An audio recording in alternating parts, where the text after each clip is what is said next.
Hello, welcome to the Power for Positive Living podcast. My name is James Huey. I invite you to join me here on Friendship Podcast Radio as you and I explore diverse topics to enrich the quality of your life. Power for positive living and friendship.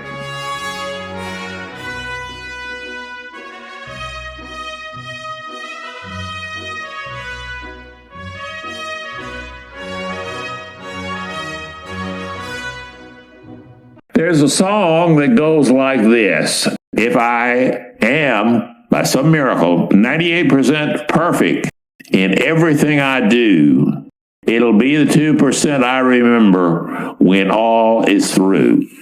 This view of perfectionism is far more prevalent than many of us know or are willing to acknowledge.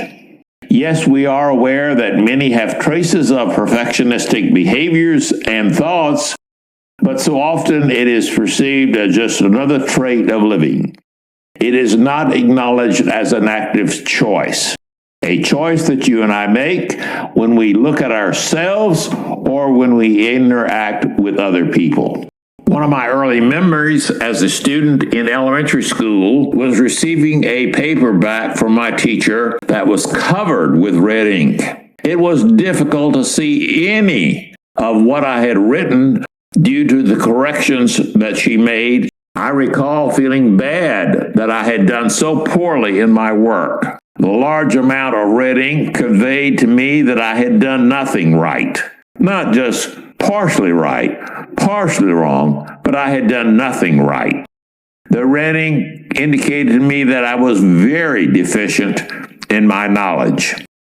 There was no acknowledging of anything that I had done right or any appreciation or recognition of information that I did learn or that I had acquired and I did remember from her class. I found myself wondering if the teacher was just determined to use a certain amount of red ink each year, or whether certain students like myself were thought to be able to learn more effectively if our mistakes were pointed out to us in a repetitive manner.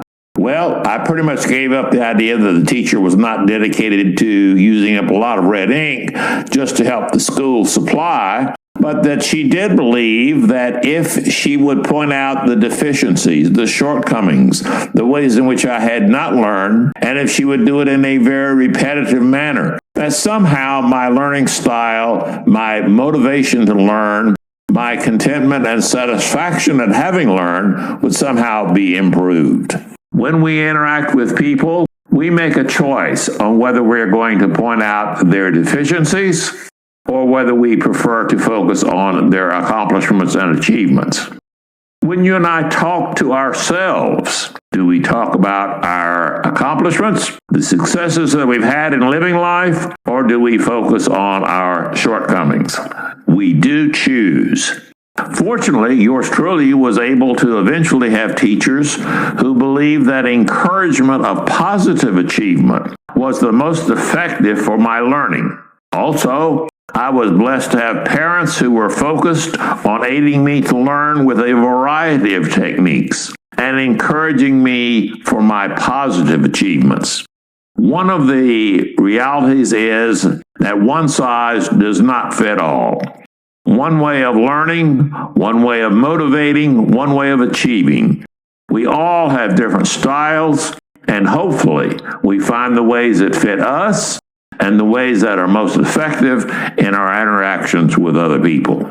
I made myself a promise that for the 2 years that I planned to be a teacher, that I would never use red ink in marking a student's work. My favorite ink color to use was green. But I also used a variety of colors to keep any one color from becoming the color of right, the color of wrong. I would focus on what they had learned. If there was ever a right or wrong response, I tried to focus on the marking and encouraging of the correct answers.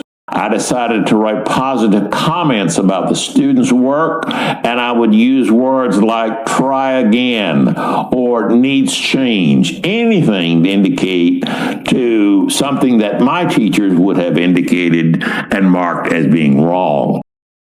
Sometimes as an adult, I still feel the scars left by red ink thinking. Like the opening line from that song, I continue to battle and to focus on shortcomings rather than my positive skills. I strive, even after all of these decades of living, to make sure that I am striving to make an effort to appreciate me, appreciate all that I have learned and all that I have achieved. After all these decades, I'm still influenced by red ink thinking. And I'm not alone. I know that there are lots of people who are affected by unkind words, unkind and unfortunate behaviors, and they have marked who they have become as adults, and these are scars from childhood. I do believe, however, that even with the scars, we continue to have a choice as we recall and focus on who we are, whether we choose to focus on the positive or the negative, whether when we interact with others, we tend to see their strengths and assets or their shortcomings and liabilities. One of my personal goals of adulthood is to use my energy and my strength to enlarge my own positive self-esteem. I want to choose to focus on my attention on the 98% of life that is good, that is wonderful, is nurturing and satisfying. My choice is to focus on the 98% so that I can be very cautious, be very careful when I say if I'm 98% perfect in everything I do, it will not be the 2% that I remember when all is through.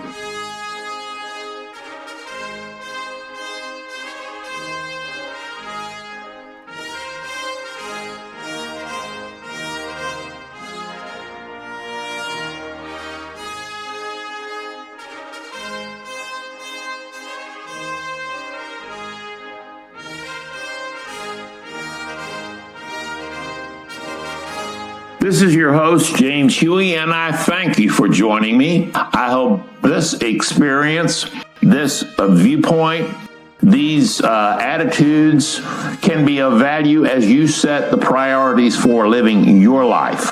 And I hope that you will feel free to join me again another time as we continue to explore diverse topics to enrich the quality of your life.